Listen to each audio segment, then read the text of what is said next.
Tadi, cegek. Mucaan kun bakka argametti shallamamuu qaba. Bilbiluma biraatiin niitirba isaa bira bulchanajjaneeti bakka biraatitti waammateeti hudduu ishii ibiddaan gubee afaan ishii harka ishii walitti hidhee jechuudha. Lafa ishii kaa'e feesbuuk irra deemaa ilaala. Allaala na jibbisiise baga ishii godhe gosa kana dheeni.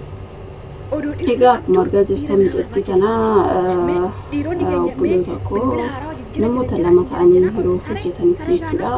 Namoonni zeegaa biyya biraas ta'ee zeegaa Itoophiyaas ta'ee zeegaa bakka biyya garaagaraa yoo ta'e maaliif dhugaa dubbachuuf yeroo ammaa kanatti badee yeroo badaa ta'e biyya keenya keessa qofa osoo hin taane biyyuma arabaa warreen jirtan of eeggannoo godhaa. Mucayyoon tun akkuma argitanii cidaatii hojjetti nama lama ta'aniitu hojjanne jettee mana tokko keessa kaddaaman lama. Kanaafiyyuu yeroo lama ta'anii hojjetan kanatti wal jibbu beektanii namni keenya waliin jaalata sarratanya nama lama taatee gaafa hojjettu waliin jaalattu. Wanuma ta'e tola irratti walitti bu'uu sun yookiin hojjechuu dhiisuu dandeessi yookiin immoo bakka oduu baay'istii waan adda addaa asirratti wal loluu inuma jira wal loluu jechuudha. Namni nama lama ta'ee hojjetu ni beektu wal lolu. Yaa ta'u malee mucayyoon tuni yoo sarratanyaan sun zeegaa biyya biraati jettee itti aartee tarii ta'uu danda'a beela'ee tan dafee ta'u salaaxaa muramaadha. Salaaxaa muramaa kana guyyaadha ruuzii nyaadheen salaaxaa muramaa kanarree na nyaadhe jettee dhugaa dubbachuuf guyyaa lama sadii akkuma gubbadhetti. Salaaxaa sun hin beektu salaaxaan uumaa nama godhu ግን waan isheen itti goote hin beeku akkanatti hin dhugu. Baay'ee tokko uwwettee dhugaa dubbachuuf narra egaa falammataa sadaffaarratti deebitee ta'uu waan jedhu amma garuun mana dhukkubaa jettuun miskiina dhugaa dubbachuuf kanaafiyyuu of eeggannoo godhaa. Ijoolleen keenya lama taatanii hojjettanii haala kam keessattuyyuu haa ta'u of eeggannoo gochuu qabdu. Maaliif namni beektanii waan gaarii isiniif yaadu. Zeegaa biyya biraa wajjin hojjechuun mati fuudhanii beektu. Zeegaa biyya biraa dhiisatoo Itoophiyaan iyyuu kan waliin danda'an jechuudha. Namuma ofii kana beektanii waliin danda'an baay'ee wal jibbuu jechuudha. Kanaaf iyyuu of eeggannoo godhaa. Nyaata banaa, akkasuma bishaan banaa, wantoota kana sirriitti of eeggannoo godhaa. Xinqaaqee barbaachisa waan namni hundumaa jechuudha. Mana namaa keessatti waan banaa konkumaayyuu hin fayyadamina. Waan banaa ofii keessanii hojjetattanii alatti yoo ta'e ግን waan banaa ta'e bishaan akkasuma wantoota waan xixiqqaa kan nyaadhu jedhamtee asitti kan shakkuu qabdaa jechuudha. Nyaata kana nyaachuu hin qabdu. Maaliif jennaan sirrii miti.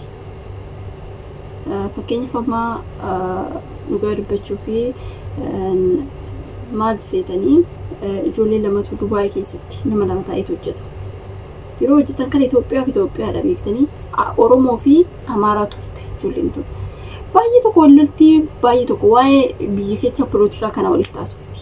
Isin galee waa'ee politikaa maaltu asitti fide?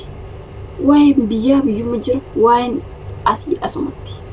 Waa'ee politikaa osoo hin beekne walitti kaastee maalii ati maaldhaati Amaaraadhaati Oromoodha akkas osoo jedhanu wallolan. Gaafa wallolanii mucayyoo suni amartii sumaal gootii ka Oromoo tana dabdabdee jingoote baabadde.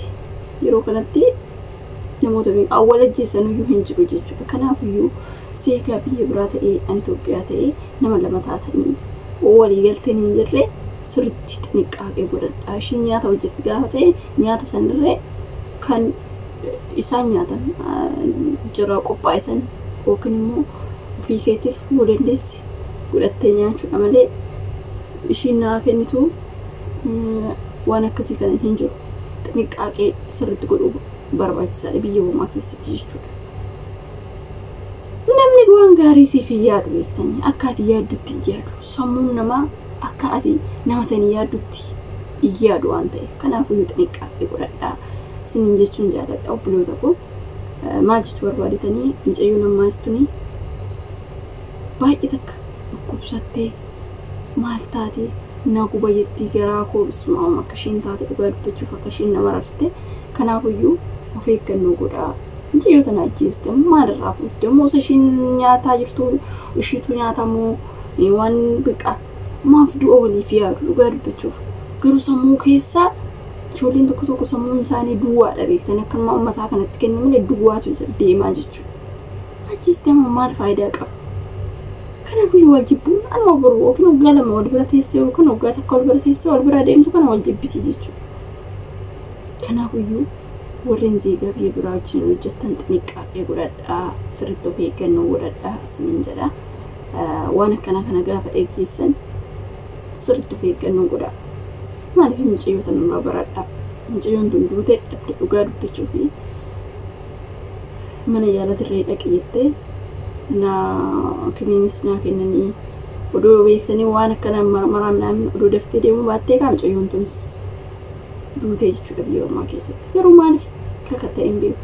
Kan ishiin nyaatti moo kan ishiin dhugdu jarattiinuu sin dadhabne isiniif hin kaffalluu hin jenne. Garuu immoo keenya namni wal dadhaba. Wal dadhaba. Kanaafiyyuu sirriitti of eeggannoo godhaa ijoolleen keenya. Yeroo baay'ee waan akkanaa kanatu mul'ataa. Yeroo baay'ee wal jibbatu jira. Silaa osoo beekan ijoolleen keenya wal jajjabeessuu wal yaadu biyya ormaa keessana harka wal qabataniitu ba'u sila. Garuu immoo isaan akka kunoo diinatitti wal ilaalu akka diinatitti wal ilaalu jechuudha. Kana akkasitti wal ilaalu dhiisnee Itoophiyaa jechuun Itoophiyaan haadha akka nama haadha tokko keessaa bayeetitti wal ilaaluu qabu malee zeeginnati isaa Itoophiyaa ta'ee atis Itoophiyaa taate akka diinatitti wal ilaaluu hin qabdan. Akka diinatitti nama san ilaaluu hin qabdan. Keenya nami garuu baay'ee wal jibba. Xilaata baqa akka ija amaadhaan ija diinatii wal ilaala. Akkas ta'uu qabu. Kanaafiyyuu baqa zeeginnatiin kiyya akka obbolaatti wajjin jiraachuu yeroo dabarfachuudhaaf malee biyya ormaa keessatti jaalatanii yookiin immoo namatti toleeti miti. Waan immoo akka obboleewwan itti sooti jaalatanii jiru. Inni tokkoon tokko jechuudha mala gaarii qabanii jiru. Namoota hunda osoo hin taane namoonni tokko namoonni mala qaban ni jiru. Ani akka baqa obboleewwan itti wal jaalatanii baqa waa hedduu walii ta'anii hin jiru. Garuu immoo tokko diina bineensa walitti sa'aa jechuudha. Wal nyaachuudhaan walitti kaata. Maaliif akka ta'e hin beeku. Kanaafiyyuu odoo danda'amee osoo beektanii akkamitti obboleetti keetii nama dhugaa dubbachuu fi biyaansi nama wajjin hojjedhu ndoom ani namaan illee wal dhabeen beeku dhugaa dubbachuu fi gaafa nama tokko wal lole sammuu keenya kiyya hangana dhiphatu. Hin jaaladhu baqa nama wal loluu namaan wal aggaaca'uu amala akkasii keessaa hin jiru. Nan dhiphadhaan ofii kiyyaa deebi'ee jechuudha gaafa namaan wal lolee namni natti muufatee jiraate nan dhiphadha. Sammuu kiyya nan dhiphataa jechuudha nan danda'u. Kanaafiyyuu namaaf jibbaan qabaatinaa jaalala waan wal jaaladhaa jedhe waan ta'eef akka jecha sagalee waaqatitti deema.